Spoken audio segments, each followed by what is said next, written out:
السلام عليكم ورحمة الله وبركاته.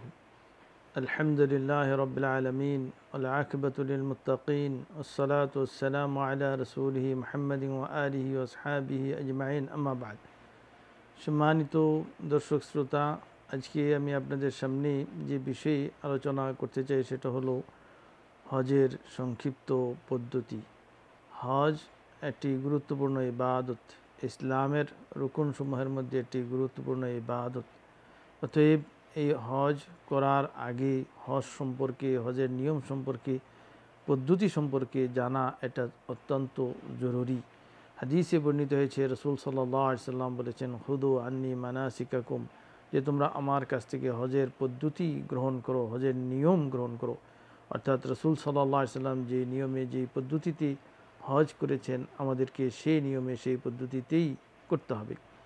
হজ তিন প্রকার: ইফরাদ, কেরান, তামাত্তু। যে ব্যক্তি হজ করবে তাকে হজের আগে এই যে কোনো এক প্রকার হজের প্রস্তুতি নিতে হবে। আপনি যে কোনো এক প্রকার হজ করলেই আপনার ফরজ আদায় হয়ে যাবে। কিন্তু বিষয় হলো যে আপনি যেই হজ করবেন সেই হজের নিয়ম এবং নিয়ত সম্পর্কে আপনার জানা থাকতে হবে, যাতে করে হজ করতে গিয়ে আপনি মারাত্মক কোনো ভুল না করেন। যে ব্যক্তি ইফরাদ করবে সেই মিকাত থেকে নিয়ত করবে আল্লাহুম্মা লাব্বাইকা হাজ্জান, যে আল্লাহ আমি হজের নিয়ত করতেছি। যে কেরান করবে সে নিয়ত করবে আল্লাহুম্মা লাব্বাইকা হাজ্জান ওয়া উমরাতান, যে আল্লাহ আমি হজ এবং উমরার নিয়ত করতেছি। যে তামাত্তু করবে সে শুধু উমরার নিয়ত করবে, বলবে যে আল্লাহুম্মা লাব্বাইকা উমরাতান। এরপরে তালবিয়া পড়তে থাকবে, লাব্বাইক আল্লাহুম্মা লাব্বাইক, লাব্বাইক লা শারীকা লাকা লাব্বাইক, ইন্নাল হামদা ওয়ান নি'মাতা লাকা ওয়াল মুলক লা শারীকা লাক। এরপরে মক্কায় পৌঁছে কাবাঘর যখন দেখলো তখন তালবিয়া বন্ধ করবে এবং তওয়াফ করবে। এই তওয়াফের ক্ষেত্রে যে তামাত্তু করবে সে তওয়াফ এবং সাই দুইটাই করবে। আর যে ইফরাদ এবং কিরান করবে সে তওয়াফ কুদুম করতে পারে, মানে প্রথম মক্কায় আসছে হিসাবে তওয়াফ করা। আর সাইটা সে 10 তারিখের যে সাই সেটার নিয়তে করবে। আর যে ইফরাদ করতেছে তার এটা জরুরি নয়। এরপরে তারা যে তামাত্তু করবে সে তওয়াফ সাই দুইটা করে চুল কেটে সে হালাল হয়ে যাবে, অর্থাৎ ইহরামের কাপড় খুলে ফেলবে। আর যারা ইফরাদ এবং কিরান করতেছে তারা যদি তওয়াফ করে সাই করে তাহলে সে এই অবস্থায় থাকবে, অর্থাৎ ইহরাম অবস্থায় থাকবে। সে ইহরামের কাপড় খুলবে না, চুলও কাটবে না, নখ কাটবে না। ইহরামে অবস্থায় যে নিষিদ্ধ কাজগুলো সেগুলো থেকে বিরত থাকবে। যখন জিলহজ মাসের 9 তারিখে আসবে তখন সবাই আরাফাতে, জিলহজ মাসের 8 তারিখে সবাই মিনায় যাবে যদি সম্ভব হয়। এবং 8 তারিখে যে তামাত্তু হজ করতেছে সে যেহেতু আগে ইমরান নিয়ত করেছে, এখন সে হজের নিয়ত করবে আল্লাহুম্মা লাব্বাইকা হাজ্জান, এবং নতুন করে সে ইহরামের কাপড় পরিধান করবে।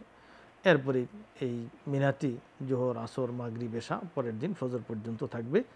এবং জোহর, আসর, এশা এই 4 রাকাত বিশিষ্ট নামাজগুলো 2 রাকাত করে পড়বে। এরপরে 9 তারিখে আরাফার মাঠে যাবে, সেখানে গিয়ে তারা অবস্থান করবে জোহর থেকে নিয়ে বেলা ডোবা পর্যন্ত, এবং সেখানে জোহর এবং আসরের নামাজ পড়বে একসাথে এবং কসর করে। এরপরে সূর্যাস্ত পর্যন্ত সেখানে অবস্থান করে তারা দোয়া, জিকির, আজকার এগুলোতে ব্যস্ত থাকবে, ব্যস্ত সময় কাটাবে। এরপরে সূর্যাস্ত পরে তারা আরাফাত থেকে বের হবে, মুজদালিফায় আসবে, মুজদালিফায় রাত্রি যাপন করবে এবং মুজদালিফায় এসে প্রথমে মাগরিব এবং এশার নামাজ পড়বে। মাগরিব 3 রাকাত, এশা 2 রাকাত, এরপরে সাথে বিতির পড়বে। এরপরে রাত্রি যাপন করবে মুজদালিফায়। পরের দিন সকালে 10 তারিখে মিনার উদ্দেশ্যে রওনা হবে। মিনায় পৌঁছে সর্বপ্রথম জামরাতুল আকাবাতে 7টি কঙ্কর নিক্ষেপ করবে। এরপরে কুরবানি করবে, চুল কাটবে, ইহরামের কাপড় খুলে ফেলবে। এরপরে সম্ভব হলে মক্কায় গিয়ে তোয়াফ এবং সাই করবে। এটাকে বলা হয় তোয়াফে ইফাজা, হজের তোয়াফ। বিশেষ করে যে তামাত্তু করতেছে তার জন্য এটা জরুরি, যে ইফরাদ এবং কিরান করতেছে যদি আগে সে সাই করে থাকে তাহলে এখন শুধু তোয়াফ করবে। এরপরে তারা মিনায় চলে আসবে, মিনায় রাত্রি যাপন করবে। পরের দিন 11 তারিখ 3টি জামরাতে 7টি করে কঙ্কর নিক্ষেপ করবে। এরপরে আবার মিনায় রাত্রি যাপন করবে।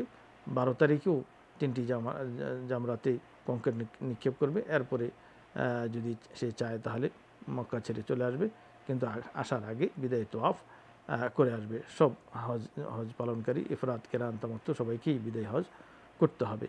তো এই কাজগুলো হজের সংক্ষিপ্ত পদ্ধতি এবং নিয়ম। তো এই নিয়মের ভিত্তিতে আমরা হজ করার জন্য চেষ্টা করব।